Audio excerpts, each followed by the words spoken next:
Bonjour à tous et merci d'être avec nous.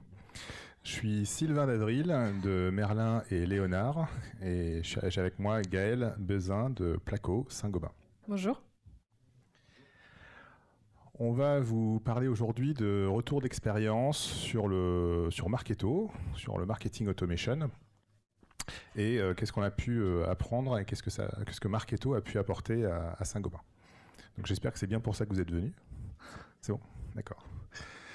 Alors, j'ai juste une slide sur moi, je ne vais pas parler très longtemps de moi, j'aime pas ça. Donc moi, je suis un partenaire Marketo, je suis tatoué Marketo dans le dos, de façon allégorique. Alors je sais que la population ici est plutôt HubSpot, Webmecanic, Plaisy, donc mon propos ne va pas être de dire Marketo c'est mieux que l'un ou l'autre. Je vais juste essayer de vous montrer quelques situations où Marketo est particulièrement bien adapté. Donc pourquoi Merlin et Léonard? Parce qu'on essaie d'apporter de la magie et du génie à votre marketing, tout bêtement. On utilise nous-mêmes Marketo depuis 2012, on essaie de repousser les limites toujours plus loin. Et notre ambition quand on va chez un client comme Placo, c'est de rendre les gens autonomes. Donc aujourd'hui, Gaël est relativement autonome sur Marketo, très autonome. J'anime aussi tous les vendredis matins les Marketo Office Hours, c'est 1 heure de support gratuite sur Marketo pour tous les clients français de Marketo. Voilà. Alors, quand Michel m'a demandé d'animer une masterclass Marketo en 20 minutes, je me suis dit, waouh, comment on va faire, sachant qu'une formation sur Marketo pour rendre quelqu'un comme Gaël autonome, ça prend entre 5 et 10 jours, faut pas se leurrer. Donc je me suis dit, avant de me lancer sur les bonnes pratiques autour de Marketo, je vais vous donner ma propre vision de l'inbound marketing, puisqu'on est quand même à l'inbound marketing. Et pour ça, je vais vous l'illustrer sur la façon dont j'ai rencontré ma femme. Donc quand j'étais étudiant en école d'ingé et qu'on allait en soirée avec mes amis masculins, j'avais pas mal de mes potes qui avaient comme méthodologie de se dire en soirée, bon, il y a à peu près 50 filles dans la soirée, je vais toutes les aborder une par une, et puis dans la masse, il y en a bien une qui va dire oui. Voilà, donc c'était la méthode un peu bourrine, enfin très bourrine même, qui était en vogue dans les années 90, alors je sais pas si c'est toujours en vogue. Maintenant, on fait du Tinder, on swipe. Le message n'était pas très personnalisé, on comptait sur la masse pour avoir une conversion. Donc vous voyez où je veux en venir, on était plutôt dans le push. Ma stratégie à moi, ça a été de me dire, cette soirée-là, qu'il y avait une demoiselle qui me plaisait bien. Donc je suis allé me placer à côté d'elle. J'ai attendu qu'elle m'adresse la parole, heureusement elle l'a fait. Et puis, j'ai essayé de la faire parler pour découvrir quelles étaient ses passions. Alors, Gaël n'est pas ma femme, je vois que certains commencent à se demander si... Non, on n'est pas mariés. Donc, on a discuté comme ça toute la soirée, on a dansé, on a bu des verres. Et puis, comme un gros naze, j'ai oublié de prendre ses coordonnées à la fin de la soirée. Alors, coup de chance pour moi, j'avais bien fait mon travail. Elle m'a écrit quelques semaines plus tard en me disant tiens, on avait commencé à discuter, j'aimerais bien qu'on continue. Je suis en stage en Belgique. Et donc, on pouvait pas se voir. Donc, on a commencé une relation épistolaire. On s'est écrit à l'ancienne avec des lettres et des crayons. Et donc, pendant 6 mois, on a fait ce qu'on appelle du nurturing. C'est-à-dire qu'on a développé la relation, on a approfondi la relation, on a vu quelles étaient nos valeurs, notre vision de la vie. Et 6 mois après, quand on s'est revus, naturellement, ça s'est fait. Voilà. Donc, ce que je veux vous dire par là, c'est que pour moi, l'inbound marketing, c'est vraiment une façon d'être, une façon de vivre, et ça permet de développer une relation plutôt durable avec vos clients, puisque aujourd'hui, ça fait 27 ans qu'on vit ensemble, et on a fait de l'upsell puisqu'on a 2 enfants. Donc voilà. Voilà ma vision du marketing sortant versus du marketing entrant. Alors, je reviens un peu sur les choses les plus terre à terre sur Marketo. Je ne sais pas si vous connaissez bien Marketo. Assez souvent, on dit que Marketo, c'est pour les grands comptes. Alors c'est vrai, on va voir, dans le cas de Placo Saint-Gobain, qu'il y a certaines situations où c'est particulièrement adapté, notamment pour les grands comptes multinationaux et multimarques, mais pas que. Aujourd'hui, j'ai à peu près la moitié de mes clients que je déploie, qui sont des startups, ou des PME qui désirent démarrer sur le marketing automation. Donc je vais pas vous dire que Marketo c'est idéal dans toutes les situations, c'est pas mieux, c'est pas moins bien que Webmecanic ou Plaisy ou HubSpot. Il y a juste certaines situations où Marketo est plutôt bien adapté. Alors excusez-moi pour l'icône qui a sauté, je sais pas ce qui s'est passé. Il y a un petit carré blanc. Donc Marketo c'est particulièrement bien adapté Quand vous souhaitez faire un marketing qui nécessite d'avoir beaucoup de données sur vos clients, au niveau de la personne, au niveau de la société, mais aussi, par exemple, au niveau des produits, des services que la personne a achetés, pour faire, par exemple, des campagnes de cross-sell ou d'upsell. Ouais, prenez des photos parce qu'apparemment, on n'aura pas les slides. Alors, il faut faire des photos.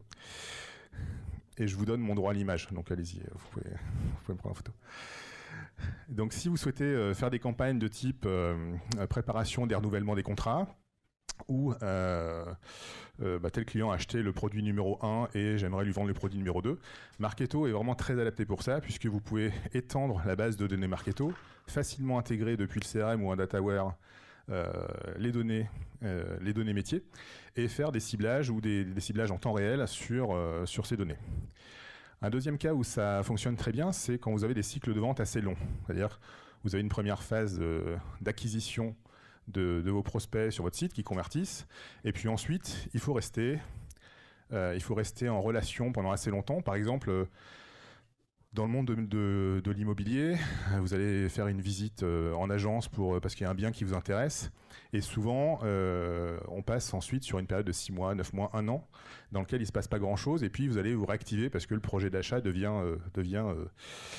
plus pressant. Et donc Marketo est assez adapté pour vous permettre de raconter des histoires, d'occuper le terrain, donc les fameux 6 mois que j'ai passés avec ma femme, pour rester présent dans l'esprit de votre prospect, à condition que vous fassiez le bon contenu qui amène les gens vers votre offre. Marketo est aussi assez idéal pour personnaliser à outrance les campagnes. C'est-à-dire, je pense que c'est une plateforme qui dispose d'énormément de filtres et de déclencheurs temps réel. Il y en a vraiment énormément, donc on peut faire des campagnes qui sont vraiment très, très personnalisées. L'intégration de Marketo avec les CRM est aussi assez poussée. Donc, c'est-à-dire que vous pouvez envoyer vers vos commerciaux beaucoup de valeur ajoutée et beaucoup d'informations sur là où vous en êtes de la discussion avec votre prospect.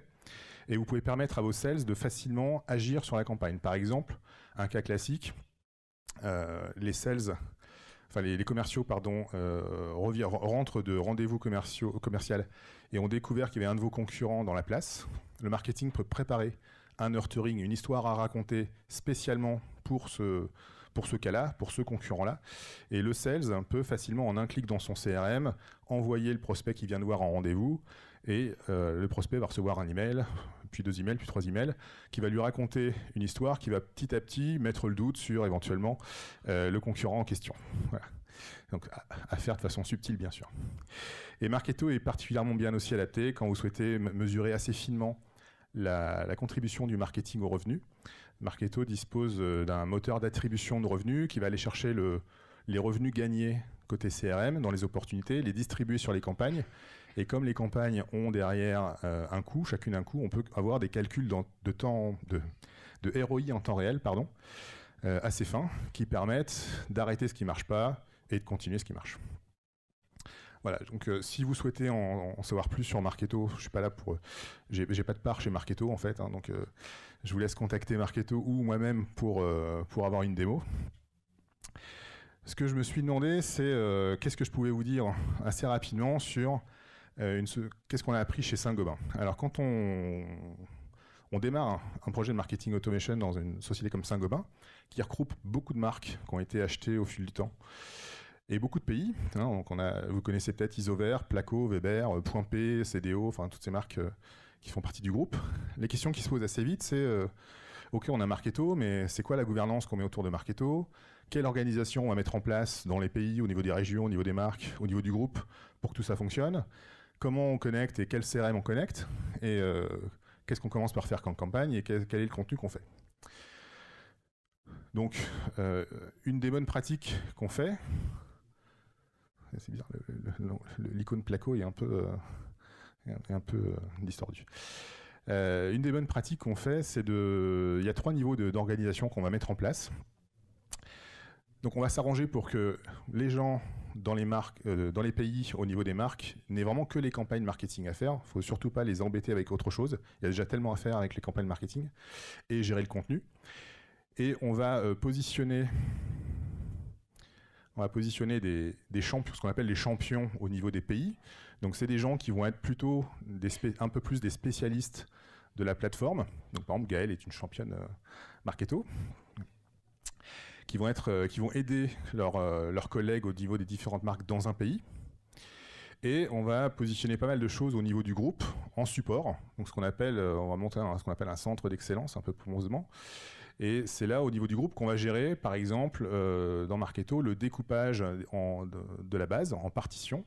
Donc Marketo permet que, par exemple, les Français ne puissent pas faire de ciblage sur les prospects néerlandais ou les clients néerlandais, et que les Japonais ne puissent pas cibler les gens qui sont en Finlande. Donc avec la même instance Marketo, vous pouvez compartimenter vos bases, ce qui est assez pratique quand on est dans un contexte multi-pays. Ici, les différentes marques en fait ont vocation dans un pays à adresser à la même population. Donc quelqu'un qui est client au départ Placo, on espère qu'à terme il soit client Weber, Isover. Donc on a plutôt découpé la base par pays et mis dans la même base tous les clients Weber, Isover, Placo pour qu'on puisse faire du cross-sell et de l'upsell. Donc ce qu'on fait au niveau du groupe, c'est qu'on positionne aussi tout ce qui est modèle email, les modèles DLP, tout ce qui est intégration avec le CRM, tout ce qui est les normes de qualité de données, les normes de nommage et la façon de répartir les données dans Marketo pour que quand Gaëlle regarde une campagne Isover, elle s'y retrouve assez facilement, parce que c'est des centaines ou des milliers de campagnes qui vont être faites tous les mois. Donc il faut qu'assez vite on puisse retrouver l'information et pas se perdre dans cette immensité marketing. On va aussi positionner tout ce qui est le scoring et le lead life cycle, c'est-à-dire l'avancement automatisé des prospects dans l'entonnoir de vente. Alors on commence avec un scoring et puis petit à petit on va aller vers des scorings par marque, ce qui va permettre de pouvoir identifier aussi l'appétence des différents prospects pour les marques, puisque si dans la même base on a des gens qui s'adresse à Placo, qui s'adresse à Weber, à Isover. Une des questions qui va émerger assez rapidement, c'est mais en fait, c'est qui mes prospects, moi, Placo? C'est comment je les reconnais? Est-ce que celui-là, il m'appartient? Est-ce que j'ai le droit de faire des campagnes dessus? Donc, pour faire ça, on peut mettre des scorings par marque qui vont permettre de dire bah, tiens, celui-là, il a un score Placo de 37, alors qu'il a un score Weber, Isover de 2.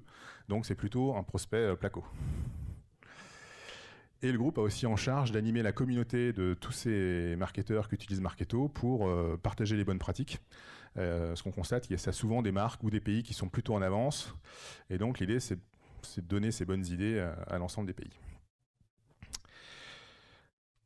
Le second sujet que je voulais partager avec vous, c'était, à force de faire des projets de marketing automation, je me suis aperçu qu'il y a certains projets qui réussissaient très bien, d'autres qui étaient à la peine et d'autres qui plafonnait. Alors, je ne vais pas vous décrire toute cette infographie, vous la retrouverez sur mon site. Il y a des vidéos, il y a beaucoup d'articles de blog. L'idée, c'est de se dire, quand on démarre un projet de marketing automation, il y a un certain nombre de chantiers par lesquels il faut passer. Et si vous voulez aller tout au bout des 6 niveaux de maturité digitale du marketing, il est nécessaire d'enchaîner les chantiers dans le bon ordre et de tous les faire. Et la promesse, si vous faites ça, c'est que votre taux de conversion va être multiplié par 12 entre le début et la fin. C'est-à-dire qu'au départ, vous avez un taux de conversion quand vous accueillez dans votre base 250 noms, vous allez espérer une opportunité gagnée, et à la fin, pour 20 noms, vous aurez une opportunité gagnée. Vous aurez multiplié par 12. Donc ça, c'est des stats issus c'est des stats Marketo qui ont été faites à travers le monde. Donc là, le point à retenir, c'est qu'il y a un bon chemin à passer.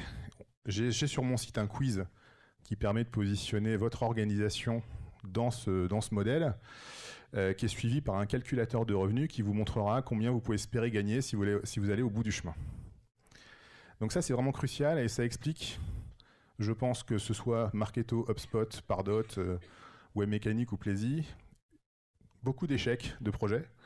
Moi, ça me fait toujours de la peine quand je vais chez un client, que je forme les gens, je les lance, ils sont autonomes et puis je reviens 6 mois plus tard, il ne s'est rien passé par rapport à quand je les ai quittés. Et personne n'aime faire ça. Donc, je fais tout pour que mes clients réussissent leur projet. Et donc, je vais faire un focus sur 2 des points qui sont dans le camp de base, qui pour moi expliquent, je pense, une bonne moitié des échecs qu'on connaît en marketing automation.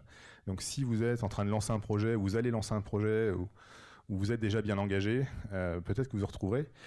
La première, c'est que j'ai noté une certaine corrélation entre les profils qui sont appétents à faire du marketing automation et les profils de personnalité MBTI. Alors le MBTI, c'est peut-être pas très connu, c'est une classification des personnalités. Alors moi j'adore ça, je suis un grand fan de MBTI. C'est un test parmi d'autres. Alors ça dit pas que vous avez une bonne personnalité, une mauvaise personnalité, ça dit juste qui vous êtes. Si je vous le fais rapidement, il y a 4 axes. Vous êtes noté de 0 à 10 sur chaque axe. Le premier axe, c'est est-ce que vous êtes introverti ou extraverti? Deuxième axe, comment vous percevez la réalité? Est-ce que vous percevez la réalité à travers des faits, comme Sherlock Holmes par exemple, ou à travers des concepts, comme Einstein? Troisième axe, comment vous prenez vos décisions de manière rationnelle? Vous faites un tableau Excel quand vous achetez une voiture, ou vous avez un gut feeling. Vous ne savez pas expliquer pourquoi vous allez aller dans ce sens-là, mais vous êtes persuadé que c'est ça. Et encore une fois, c'est pas bien, c'est pas mal. La population, assez souvent, est répartie 50-50 entre les axes. Et le quatrième axe, c'est est-ce que vous êtes plutôt ordonné ou plutôt opportuniste? Donc, opportuniste, par exemple, les commerciaux, on leur demande d'être opportunistes. Ils attrapent les opportunités, ils les lâchent pas. Donc ce que j'ai noté, et ça c'est mon étude empirique à moi, pas du tout validée statistiquement, mais je veux bien vos retours sur le sujet. En tout cas, à force des projets, je trouve que ça marche assez bien. Les gens à qui on demande de faire du marketing stratégique, c'est plutôt des gens qui vont être à l'aise dans ce sujet si sur le deuxième axe, c'est des gens conceptuels. Voilà. Les gens qui sont les mains dans le cambouis sur HubSpot, Pardot, Plaisy, Marketo, et qui font les campagnes, il faut qu'idéalement, ils aient sur le troisième axe un T, c'est-à-dire qu'ils soient plutôt rationnels, et sur le quatrième axe, qu'ils soient J. Alors si vous avez les deux, c'est encore mieux. Donc par exemple, moi je suis là, je suis Palpatine. Donc là, vous avez des tests MBTI appliqués à chaque... vous avez du Star Wars, du Harry Potter, vous pourrez trouver plein de modèles modèles MBTI appliqués à différents sujets. Donc c'est vraiment le drame quand en début de projet, on se dit, ok, on a acheté Marketo, qui va faire du Marketo? Tiens, toi tu passes dans le couloir, t'as rien à faire, tu vas faire du Marketo, et puis en fait, on se rend compte que cette personne, elle a une personnalité qui n'est pas du tout adaptée. Imaginez que vous recrutiez demain un comptable dans votre société ou un commercial, on se doute bien qu'on ne prend pas le premier venu dans le couloir.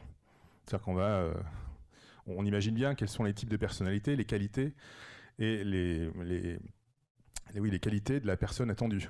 Et le marketing, bizarrement, c'est encore un département où on se dit tout le monde peut faire ça. Il n'y a pas vraiment de compétences à avoir. Enfin, tout le monde peut tout faire. Eh ben non, c'est comme les autres domaines. Il y a des gens qui sont à l'aise sur certains sujets, d'autres non.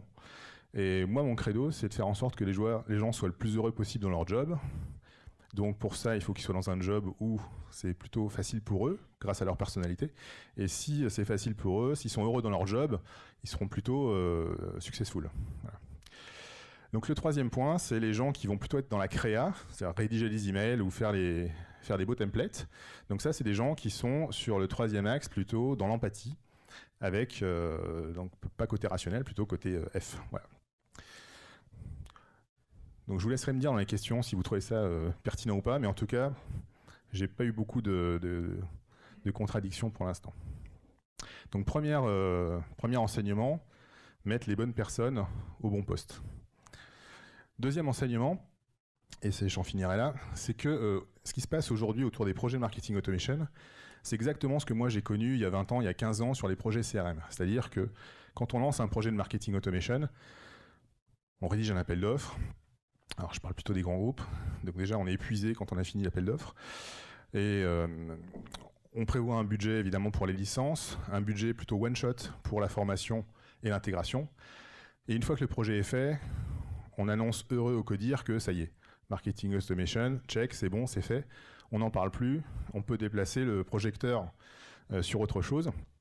Et assez souvent, arrive le moment où on réalise que le marketing automation, en fait, il faut une équipe, en fait. Puis peut-être qu'il faut du contenu, et puis le site, il n'est pas adapté, et puis on n'avait pas prévu de budget pour les campagnes d'acquisition, et puis. Donc, c'est exactement ce qu'on avait vécu quand on lançait des projets CRM il y a 20 ans. C'est-à-dire qu'on imaginait que le CRM, c'était un one-shot en termes budgétaires. Et aujourd'hui, vous voyez ce qui se passe dans votre société pour le CRM. vous avez des budgets récurrents au niveau IT, des budgets d'évolution, de correction de bugs, vous avez des équipes Sales Ops qui s'occupent du reporting. Quand un nouveau commercial arrive, vous le formez sur Marketo, le CRM est connecté au centre d'appel, au DataWare, enfin, il y a des équipes complètes. Et en cas de baisse de budget, ça viendrait à l'idée de personne de se dire, bon, on va couper le CRM et tout ce qui est autour. Il y a 15 ans, on se disait ça. Aujourd'hui, on ne se le dit plus. Donc je pense que ce qui va se passer petit à petit, il va se passer pour le marketing et le marketing automation exactement ce qui s'est passé pour les sales et le CRM, à savoir qu'on va apprendre qu'il faut un budget complet au niveau du marketing avec les bonnes personnes au bon poste. Donc ma conclusion, c'est que comme dans ma relation avec mon épouse, le marketing automation, c'est pas une passade d'un soir, c'est l'aventure d'une vie, et donc n'hésitez pas à investir sur la relation. Sur ces bonnes paroles, je vais vous passer la parole à Gaëlle. Merci Sylvain. Donc, moi, je vais vous parler donc, du retour d'expérience sur Marketo pour Saint-Gobain. Alors, donc, Saint-Gobain, donc, il y a un grand groupe du CAC 40 qui produit, distribue les produits, des matériaux pour la construction. Donc, avec un chiffre d'affaires de 41,8 milliards d'euros, présent dans 68 pays et compte plus de 180 000 collaborateurs. Donc, qui connaît le groupe Saint-Gobain dans la salle? On lève la main. Bah, c'est bien. Ça, c'est un bon groupe. On aime bien. Qui connaît Placo? Très bien, très bien. Donc, Placo Plâtre, qui est une filiale du groupe Saint-Gobain, numéro 1 français des systèmes à base de plâtre, 537 millions d'euros de chiffre d'affaires. Placo est surtout connu comme le pionnier de la plaque de plâtre en France, compte 1580 salariés en 2017 et extrait plus de 2,1 millions de tonnes de gypse par an, donc pour les plaques de plâtre notamment, et recycle 80% du plâtre en France. Donc, un petit peu de contexte pour commencer cette présentation. Donc, la cible de Placo, c'est B2B, 2B, 2C. Donc, pourquoi on le verra tout à l'heure. Donc, les enjeux, l'enjeu principal avec Marketo, c'était d'humaniser la relation. Donc, pour deux raisons. On a une force de vente qui est très large, mais pour autant, qui ne peut pas rencontrer les 40 000 contacts qu'on a en base. Donc, le premier enjeu, c'était de venir en relais du commercial, mais également, du coup, de visiter les contacts qui ne sont pas rencontrés par le commercial. Et enfin, donc, la cohabitation. Donc, comme le disait Sylvain, multimarque, multi-pays, ce qui pose des soucis, qui demandent de l'organisation. Donc, j'y reviendrai par la suite pour vous expliquer tout ça. Donc, voici nos cibles. Donc, je vous en parlais tout à l'heure. Donc, ça a un peu bougé. Bon. Donc, les entreprises de pose, donc les plaquistes, par exemple, les entreprises générales, qui sont nos cibles, donc B2B, 2B. Les prescripteurs, donc les bureaux d'études, les économistes, les architectes. Et enfin, donc, les négoces, qui eux sont nos contacts directs, nos clients directs. Donc, B2B. Donc, en quelques chiffres, donc ça fait 2 ans qu'on a démarré le projet Marketo chez Placo. Donc, la marque Placo était dans le groupe pionnière sur ce projet. Mais on a dû redémarrer le projet donc, il y a 1 an maintenant pour intégrer Isover et Weber, donc 2 autres marques du groupe, et les intégrer donc, au projet. C'est plus de 100 campagnes qui ont été lancées. Donc avant Marketo, on était à peine à 5 campagnes par an. Donc je vous l'accorde, c'était pas du tout la même utilisation. Et on compte plus de 2000 leads grâce à Marketo.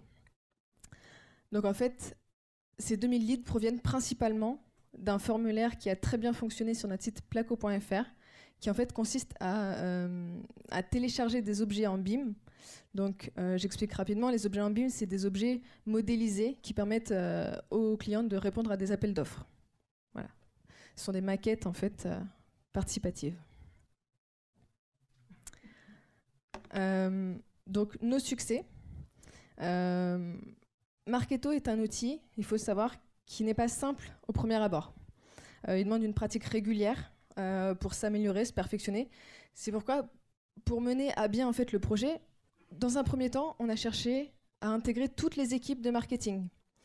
Donc tous les marketeurs clients, donc soit ceux qui sont en charge des entreprises, des prescripteurs, des négoces, on les a formés, donc avec les équipes de Sylvain, pour qu'ils participent avec nous en fait à construire leur stratégie, mais aussi à créer eux-mêmes leurs emailing. On s'est vite rendu compte que c'était pas possible. Alors, ils n'avaient pas le temps, et en fait l'outil leur a paru un peu trop compliqué. Donc de ce fait, on a dû ajuster nos ressources. Et en fait, aujourd'hui, ils ont quand même complètement intégré Marketo parce qu'ils pensent Marketo.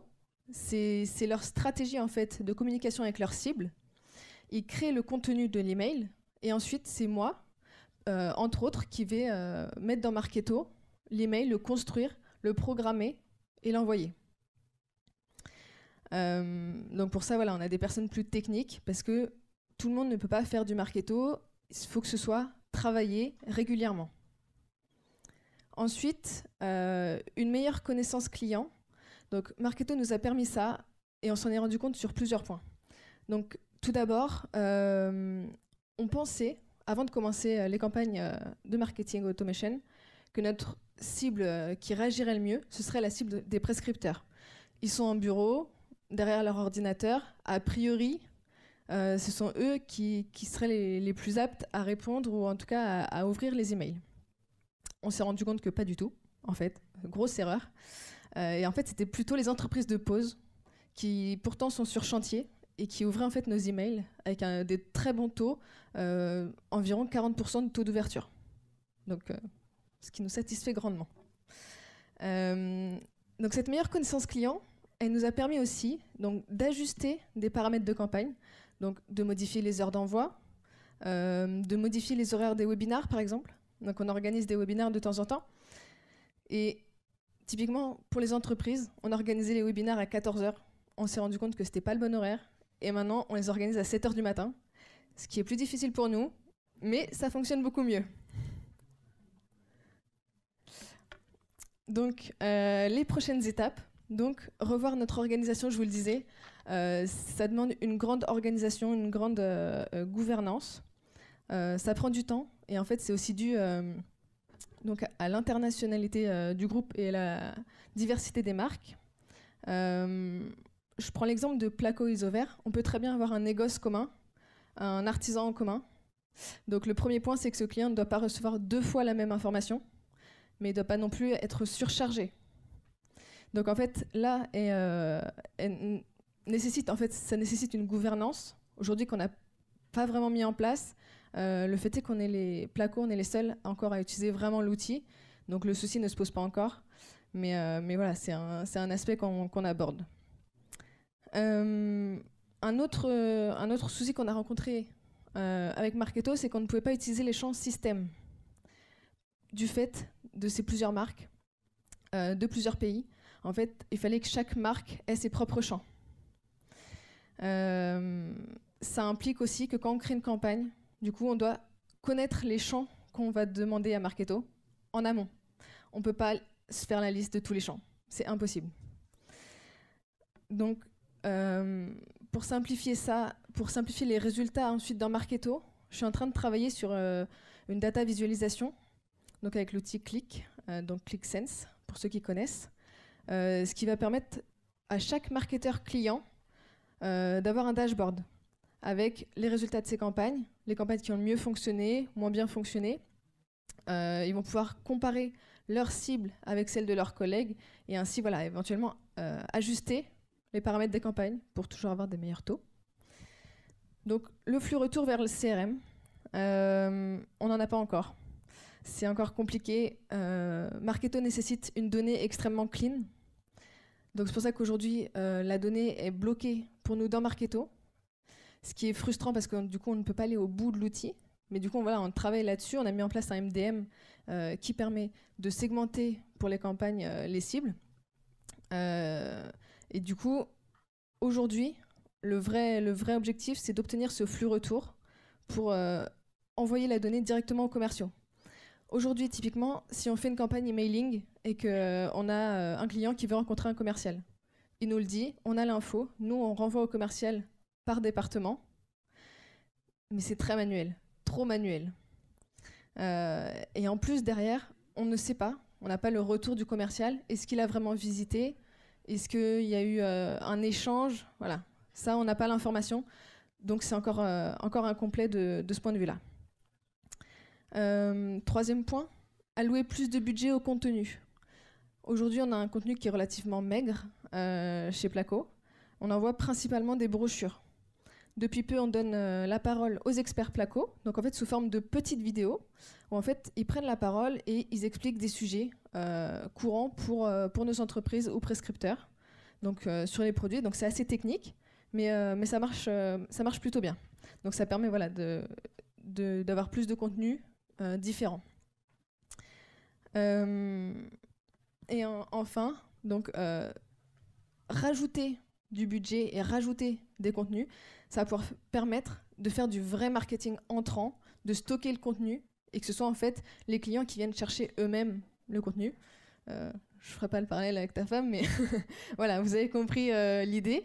Et aujourd'hui, en fait, on fait trop de campagnes push. C'est nous qui poussons de l'info quand on a envie d'en pousser. Donc, ce n'est pas l'objectif à long terme.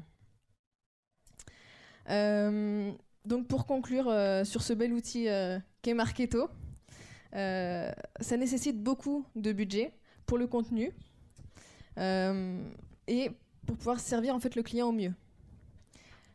Ça nécessite de pratiquer régulièrement l'outil pour le perfectionner, pour l'améliorer. Comme je vous le disais, c'est un outil qui est très complet, mais il faut pour ça avoir une donnée qui est extrêmement clean aussi, pour pouvoir avoir tous les bénéfices en fait de l'outil. Et donc je terminerai avec ça, une bonne organisation, une bonne donnée.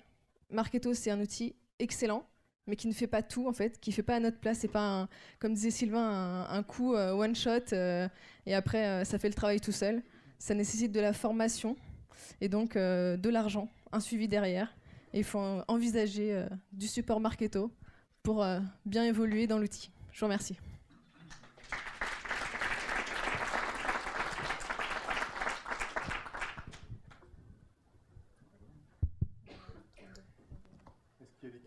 Oui, merci. J'aurais une question pour chacun d'entre vous. Sylvain, est-ce que vous pensez que Marketo marche aussi pour les célibataires? Alors la question sérieuse, madame, effectivement, on sent que c'est un processus très complexe de mettre en place un Marketo dans une grosse structure comme celle de Placo. 2000 leads versus 3 cibles, donc prescripteurs, négoce et puis poseurs. Avez-vous réussi à bien segmenter la qualité des leads en termes de répartition des leads par rapport aux 3 profils? Alors, donc, les 3 cibles, ce sont 3 principales cibles. Il y en a d'autres. Après, pour répondre plus directement, les 2000 leads dont je parlais, principalement, sont dus à un formulaire, donc, comme je l'ai expliqué sur placo.fr. En l'occurrence, ça concerne une cible, donc principalement les entreprises. Et voilà, pas les autres cibles parce que les négoces ne sont pas intéressés par ces objets BIM en fait, qui sont des objets de modélisation. Ce sont des maquettes interactives pour les différents acteurs en fait, sur un chantier. Donc voilà, ça ne va pas intéresser les négoces. Donc ces leads-là ne correspondent pas à cette cible. Voilà. Après, l'objectif, c'était pas forcément chez vous d'acquérir beaucoup de leads, puisque en fait, Placo fait partie de ces entreprises qui connaissent bien son marché. Et donc l'idée, c'était quand même de prendre la parole assez régulièrement au début, comme premier objectif. Et donc ça, c'est plutôt atteint. Une question ? Oui, c'était pour voir la conversion en client et le coût d'acquisition. Alors la conversion en client et le coût d'acquisition en client. Est-ce qu'on en est là ? Alors malheureusement, on n'en est pas encore là. On n'a pas tous ces chiffres, on n'a pas de résultats en fait vraiment à vous donner là, parce que c'est quand même le début. Je ne sais pas, qu'est-ce que tu vas ajouter quelque chose Alors, pour vous qui êtes peut-être dans des startups ou des PME, ça vous paraît extrêmement long, mais c'est la vraie vie des grands comptes. Hein. Faut pas se leurrer. J'ai jamais fait un projet dans un grand compte multimarque, multi-pays, où en 6 mois on a des résultats phénoménaux. Parce qu'en fait, on est juste confronté au processus interne de l'entreprise qui fait que avant de lancer Marketo, on travaille avec la DSI pour faire les études d'impact, on fait des specs. Voilà, alors que quand je déploie dans une startup, en 5 jours c'est fait, c'est connecté avec le CRM, on fait la première campagne. Bon, voilà, c'est juste la vie des grands comptes qui est comme ça. Et on peut pas juste faire reset sur l'organisation. Il y a tout un tas de processus, sécurité et process qu'on passe. Donc, Placo en est au début de son parcours, enfin dans l'infographie que je vous ai montré, ils sont au début, ils ont des premiers résultats. L'important c'est d'avancer, quoi. Hein, après chaque entreprise avance à son rythme en fonction des process. On peut pas violer une structure, c'est juste pas possible. Sinon la structure rejette la greffe et hop vous sortez. Enfin tout le monde sort en fait. Voilà. Oui. Concrètement du coup c'est 2000 leads. C'est quoi? C'est une adresse email de quelqu'un qui a dit je suis intéressé, ou alors c'est beaucoup plus qualifié. Puis derrière qu'est-ce que vous en avez fait? Que vous êtes en train d'en faire, même s'il n'y a pas eu de transformation, je comprends. C'est des cycles de vente qui doivent être assez longs. Mais en gros, voilà, les 2000 leads, vous en avez fait quoi? Où est-ce que ça bloque? C'est-à-dire que vous les avez donnés aux commerciaux, puis les commerciaux derrière, vous ne savez pas monitorer ce qu'ils en font, s'ils en font quelque chose, juste l'après-vie la vie de ce qui se passe après la réception de ces leads. D'accord. Alors, donc concernant ces 2000 leads, effectivement, on a demandé dans le formulaire une adresse email, des coordonnées. Et en fait, quelques semaines après, ils recevaient un email. Est-ce que vous souhaitez rencontrer un commercial? Donc, ils avaient le choix et on en a une centaine qui ont vraiment été rencontrés et qui sont rentrés dans nos bases en étant vraiment très qualifiés. Et voilà. Donc, si j'ai bien compris, donc vous avez emailé une base pour les envoyer sur la landing page où ils ont rempli un formulaire. Comment est-ce que vous avez créé cette première base de données d'adresse mail à qui vous avez envoyé les mails? C'était avant moi. En fait, c'est une des premières étapes du projet. On parcourt toutes les bases de données, et il y en a beaucoup, hein, c'est des bases de données historiques. Donc on extrait de tout le CRM, on fait une grande fusion, un peu de data quality, et puis en fait on charge Marketo, puisque pour l'instant le premier chargement a été fait sans que Marketo soit connecté au CRM. Donc depuis, il y a le MDM qui est connecté, mais au départ, voilà, ça peut être des bases Excel, un fichier Excel, une base CRM, le cahier des commerciaux. Enfin voilà, c'est exactement comme quand on commence un projet CRM. Parfois, c'est assez tragique, mais il faut bien commencer, quoi. Vous n'avez pas fait appel à un fournisseur de données, par exemple? Non, enfin non, il n'y a pas eu de. Que en interne. Oui.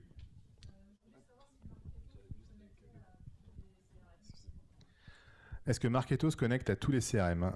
Alors, il y a 2 intégrations et bientôt 3 intégrations natives qui sont prévues avec Salesforce, Microsoft Dynamics et bientôt SAP CRM. Donc, quand je parle d'intégration native, c'est que c'est du paramétrage. On échange des codes d'identification et puis en une journée, c'est connecté et ça commence à se déverser. Après, Marketo expose tout un tas d'API qui sont plutôt bien fichus. Et généralement, pour connecter un CRM qui n'est pas cela à Marketo, c'est entre 20 et 30 jours de projet pour connecter les personnes, les compagnies, les opportunités, les campagnes. Voilà.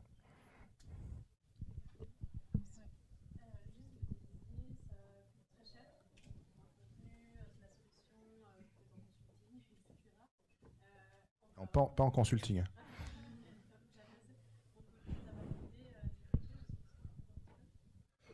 Alors le coût de Marketo, du contenu, tout ça, moi je ne sais pas. Donc je peux pas vous répondre là-dessus, je ne sais pas du tout. Ouais, moi non plus, j'ai pas accès à la facture Marketo. Non mais c'est vrai, je suis pas Marketo, donc je peux pas la savoir. C'est un secret jalousement gardé. Non, honnêtement, je...